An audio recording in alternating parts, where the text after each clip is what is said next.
मनपा महानगरपालिकेच्या ठिकाणी ऊर्जा स्वामी मठ या संस्थांनी फार इथं सुंदर असं कार्यक्रम करून आपल्याला भोजनाची व्यवस्था केल्याबद्दल फार उत्सुक समाधान वाटण्यासारखं हे स्थळ आहे।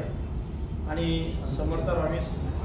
समर्थ रामदास स्वामींच्या दिंडीला त्यांच्याच शिष्यानी अन्वयाने इथं व्यवस्थापन केले। एवढंच परिश्रमाचं म्हणजे घेतलं, कष्ट घेतले, काय बोलण्या इतकं म्हणजे त्यांना किती धन्यवाद द्यावे हे फार कमीच आहेत। आणि आम्हाला असं वाटतं की इथं आपण कायमच वास्तव्य करावं, एवढं हे प्रशंसनीय असं समर्थ स्वामींचं जे हे वास्तव्य आहे, इथं अशी खरंच समाधी लागण्यासारखं हे स्थळ आहे।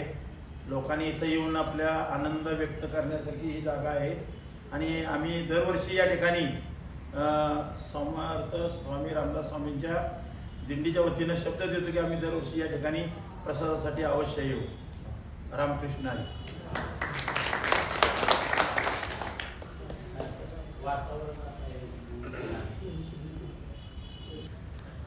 रामकृष्ण आहे। सुंदर असं वातावरण नदीच्या किनारे आहे। ऊर्जा स्वामी महाराजांचा मठ आहे। स्वामी समर्थांच्या मठातून आम्ही येतो, कात्रजच्या मठातून, स्वामी समर्थांच्या मठातून सकाळी निघाल्यावर पुन्हा दुपारी आम्हाला स्वामींचं दर्शन होतं, हे आमचं भाग्य म्हणायचं।